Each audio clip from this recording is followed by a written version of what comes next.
Hi guys, welcome to Burningmonkey.net. So this is a continuation of the part 1 where I demonstrated how to create a script. So in this part, I'm going to show you how to create a storyboard here. And this is one of the very first ones that I've created before. And you'll notice that it's in this little protective cover thingy here. And so it's very basic. The first page just shows you a bunch of like the characters and what they are like. And then it actually just starts. So I had another page, but I don't know what happened to it. And it demonstrated what the characteristics are of each character. But in this is just the actual storyboard, so you'll just see it's very basic, kind of like a comic book, but in a way it doesn't even have the lines. And you'll see in the second page, that's where like the lines start to show up. And then there's a part 2 to it. You'll see here. And then going forward in time, this is a little bit more recent in that this is a very detailed, this is just one page of the very detailed storyboard I created. And again, you kind of just, it's for the director and you just get an idea of what's going on in the video, so you'll know. And again, you add, if you want, you can add dialogue to the picture. You can put like a little note down here, what line this little cell belongs to.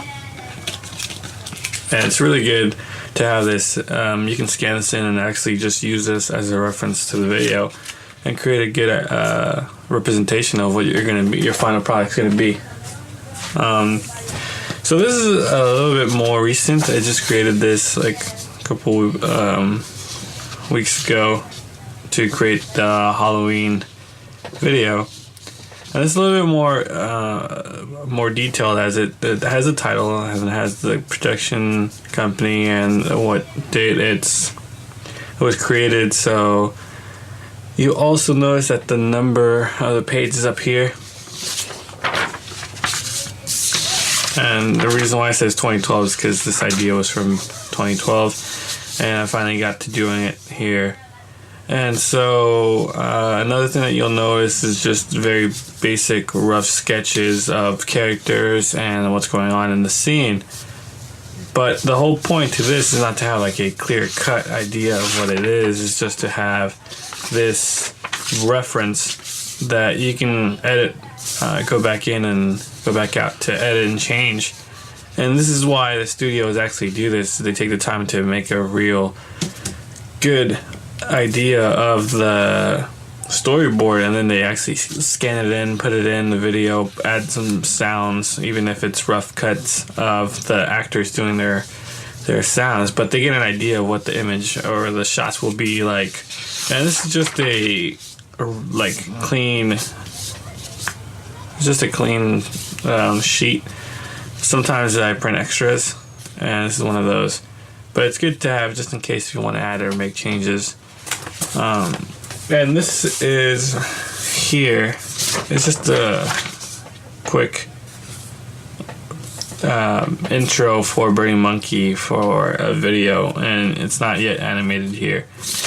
But this is kind of just shows, like, it's very basic. You don't have to have something so complex and like take lots of time just to create something so simple. So for me to have this image, so when I go back and I was like, what was I thinking about when I was gonna create this?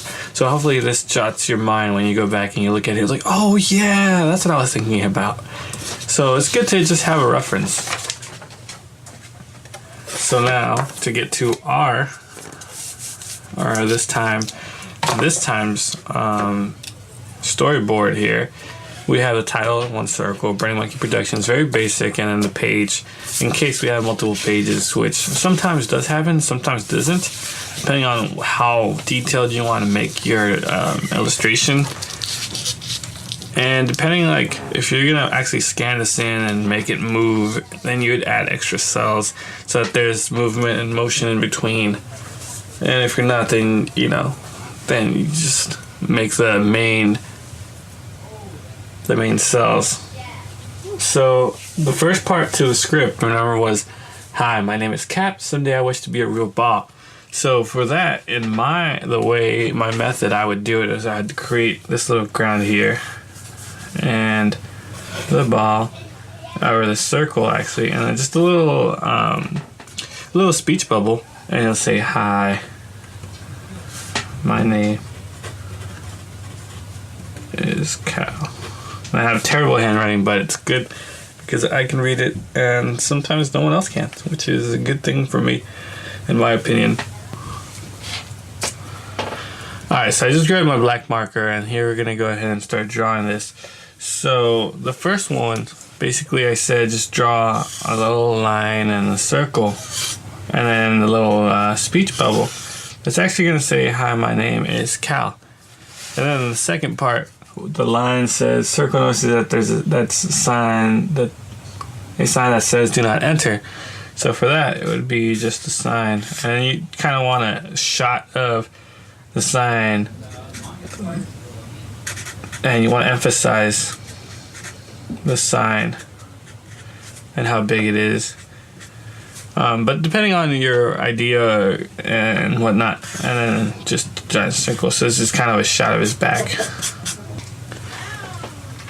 So using this giant sign here, that "Do not enter," and the little circle of Cap, the little Cap character, conveying that his back is faced towards the camera, and that he's seeing the "Do not enter" sign. And it doesn't require him to actually do much, just that shot will help demonstrate that point through. And then circle whistles, so you can kind of have him moving, and for that you have the ground here, ground plane, and then he's moving side, and you'll just actually have that whistling.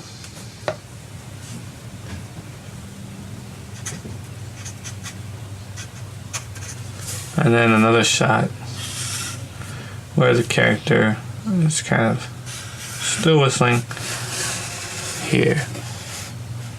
So he's whistling, but now he's moving to the other side. And then I'll just put W because it's very short animation. Now you can do shortcuts as long as you know what's going on in that shot. That's what really matters. It also helps you to time things when you're working in animation and with the sound. So that's why sometimes I like to do the sound before actually animating, depending on how long I want something to be. Because in animation, when you're working with animation, it could take forever to animate, and it would be really short, and then you're like, what? That's it. And the next shot, the machine starts to rotate, creating a 3D transition.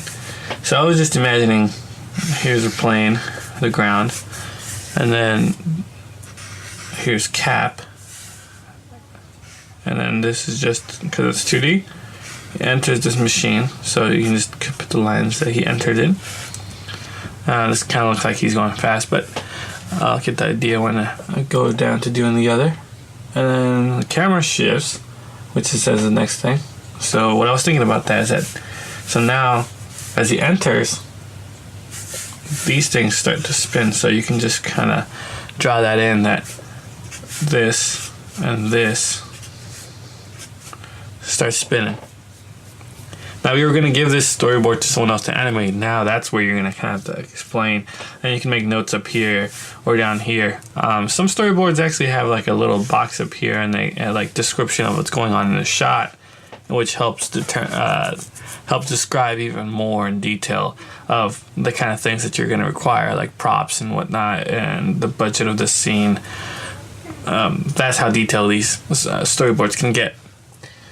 So now the next part is that, so the camera shifts, and so this thing's spinning, and what I was thinking was when the camera shifts is that we have this 3D shot,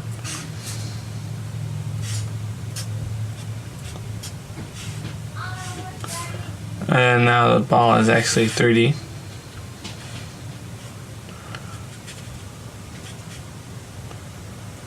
Alright, and then that's when that transition happens. And then, as this thing's actually spinning too, and you can actually make that here, say 3D. So as this ball, as these pillars are, yeah, right now I did pillars. They should have been circles, whatever. So as these pillars are, I can just do pillars anyway. So as these things are spinning, the ball is in 3D. He's making that shift. So go ahead and demonstrate that for you here. So pillars, 3D, and basically this shot, the ball is saying something, and maybe you can see that here. There we go. Alright, so the ball is saying something,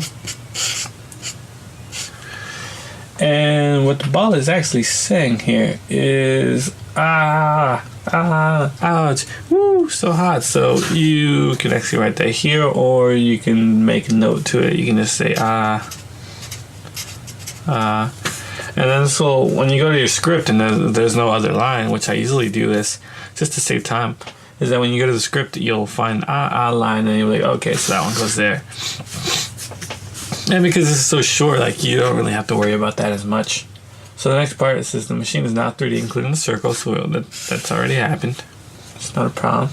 And we can skip that. Woo, I'm a real ball. So I was thinking, or, you know, when this is at the machine and the ball is 3D. Right now, when I think about that, I imagine this machine and cap to have kind of like this steam coming down. Or I mean going up. Oops. You know, kind of like sizzling, and like they just both went through this giant transition. So now the next part. Woo! I'm a real ball. So we get a close-up shot of Cap, and now you can see his 3D goodness. And we could probably do like a shot from up here, just so we get an actual better 3D view. And a pillar on this side, pillar on this side, and then right here, that is the little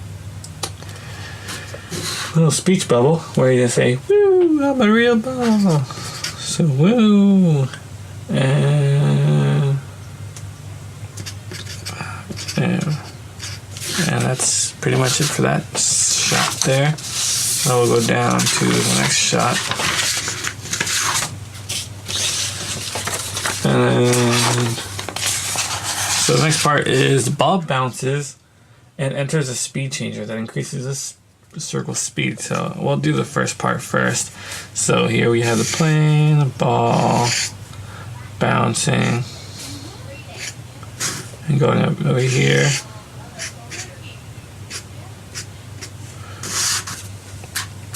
Right, and then the ball bounces. We'll just do one more bouncing, and then over here we'll have that speed change I was talking about. I was thinking, and it's just like basically this like tire loop thingy that you can see in racing games and whatnot. So this guy's gonna head there, and then the shot of the actual incident happening. And here goes the ball. And of course, it's not to scale here. So the ball goes through that. And then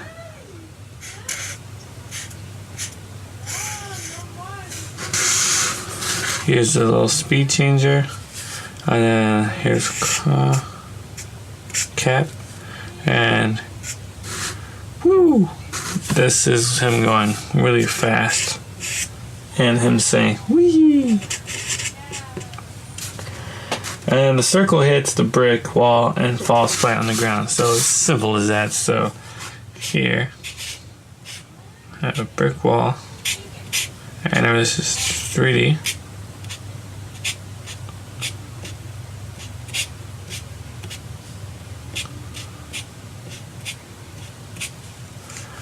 And a circle hits the wall, and then another shot, if you want it detailed. And then this shot would have him flat. Yeah, as flat as possible here. And that demonstrates the next part when he falls flat on the ground. So as you can see, filled up an entire page here. So we'd go down a page, we say page 1. So when you go back to reference, or when we're done, if we don't want to look at the script, we can look at the page just if we want to check things out. We'll know what goes on first and then what goes on afterwards. So the next part, so he hits the wall and falls flat on the ground. So flat on the ground, so we'll have a picture of that ground, the wall there. And at this point, I'll have a 2D. So it's 2D. And then, bam, there he is, flat right here. And at this point, we have that 2D. We have the main character, and we can get like a closer shot, but this will be fine. And then I'm thinking of him saying no. Like he's really, really mad. So at that point, the image reverts back to 2D, but I was thinking the other way. And this is a simple animation script. There you go. So simple animation script to the simple, very, very simple storyboard. And let's make note that this is number 2. So that's pretty much how it goes down. And then the next part you'll see, I'll take a slightly longer approach this time. So I will actually scan these in so scan these in, and before I begin animating, I'll demonstrate the other path to using this storyboard. So a lot of studios do this before they go to animate, and then take the storyboard to scan it, and they add like very basic sounds. But for me, I think I'd rather actually just record the actual sounds that will be used. And maybe later if I need more sounds, I can go to it. So the next part I'll show you is recording sounds. Thanks for watching. Have a good one. And stick around for the next part.